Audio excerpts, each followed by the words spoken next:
Earlier this week, the presumptive Republican nominee revealed he is preparing to give a major speech that exposes his Democratic rival. Let's take a look.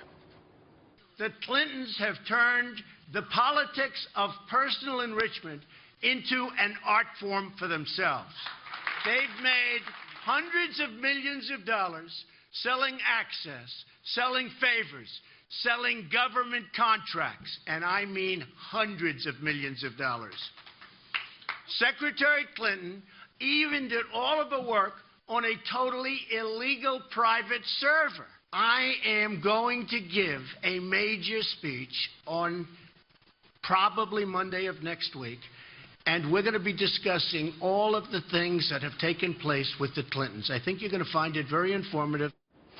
Now, we sat down this week with Donald Trump Jr. to ask him how he thinks his father plans to take on Hillary Clinton. Let's take a look. All right, joining us now is Donald Trump Jr. All right, so your dad's going to give this big speech on Monday, and he said he's going to bring up a lot of issues involving Hillary. I actually have, just to list the Hillary scandals. I mean, let's go through this. You got... Hey, Sean, I only see 300 pages of paper there. That can't possibly be enough. Whitewater, Filegate, removing files from Vince Foster's office. You got the lost Rose Firm billing records. You've got the Commerce Department's pay-to-play junkets, renting the Lincoln bedroom, John Wong, Charlie Tree, and Johnny Chung. Yeah. You got no controlling legal authority, Al Gore's statement. You got Monica Lewinsky, Kathleen Willey, Juanita Broderick, Dolly Kyle, you've got Pardongate, then you've got the Bosnian sniper lie, then you got Benghazi, the email scandal, the speaking fees, which are absurd. They made $50 million in 2 years, 2013 and 2015, and the Clinton Foundation. Great public servants, John. Great public servants. Yeah, they're really looking out for the people. I think that's the American people see that, and it's, by the way, it's so much more than even that. But as a basic student of statistics, there can't be that much smoke without fire. Now, they've been very protected. The media, I mean, you watched the canned speech the other night and everything like that, and everyone talks about it like it was the greatest speech given in the history of all speeches whatsoever. I mean, it was the same, after about line number 2, you realize, okay, canned, it was a phoner. It's just, there's so much phoniness there. There's so much there. Now, the problem is 95% of the media is their backing, so we're up against a big machine. But I guess the American people see it, Sean. They're fed up with it. There's two schools of thought, and Newt Gingrich, I think, has a great analysis of your dad where he says he's always better when he goes big.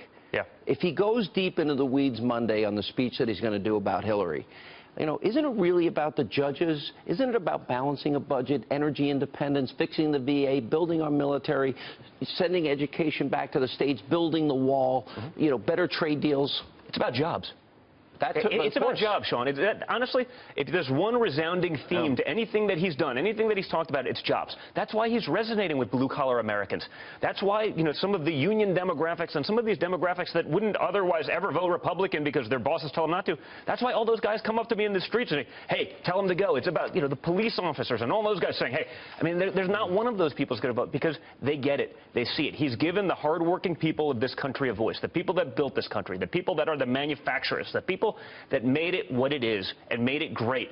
All those jobs that have been shipped abroad, all those companies that have been forced out of the country. He's talking about bringing them back. He wants to put people to work. And then guess what you can do with that surplus? How about educate our kids? How about take care of vets? How about, fix this broken health care system? And, of course, I'm sure they won't talk about the new premiums coming out for Obamacare, until after the election. But, everyone that every sitting, when they triple and quadruple the prices on these health care, that's not free health care for everyone. That's going to be a total disaster. So go to the strategy. Go to the tactics. Yeah. Is it better to maybe mention all these things, certainly, but is it better to talk about those jobs and talk about... Honestly, I think he's doing it. I think he's going to do both. Yeah. I think he's going to do both because you have to.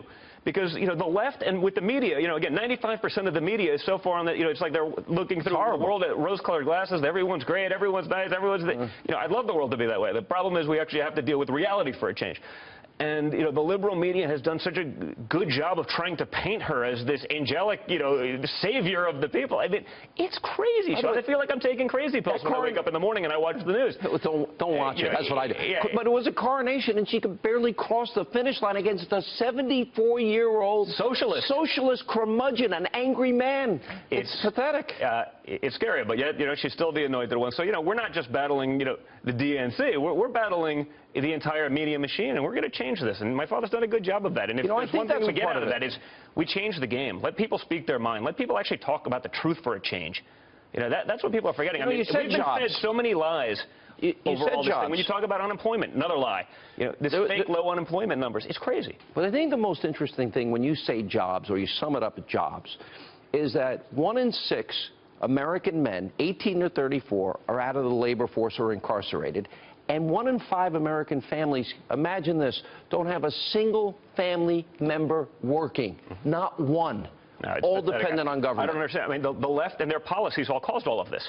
Right? If we put people back to work, you solve all of these problems naturally. Okay? You solve all of these problems naturally. And that's what I don't understand, whether it be African-American youth at 50%, north of 50% unemployment. I mean, think about that number, Sean.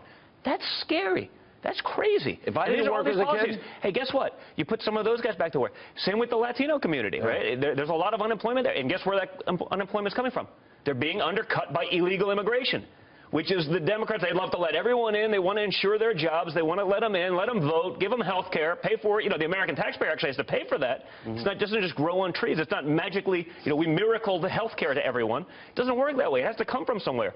So you know where that's coming from? That's coming from hardworking people. They're basically funding everyone else's.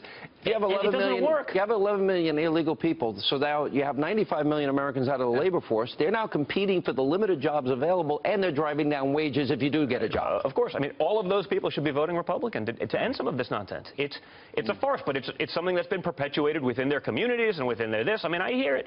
I've heard it from friends of mine that are, hey, my friends who are Latin and, work, whether it's construction guys, they're saying that even the people that are here legally, they're going to be deported. There's a whole mechanism out there basically feeding lies into the system, perpetuating the nonsense that's basically oppressing all of these demographics that are hardworking people that are doing a great job, that went through the process legally, that deserve to be here and are great Americans.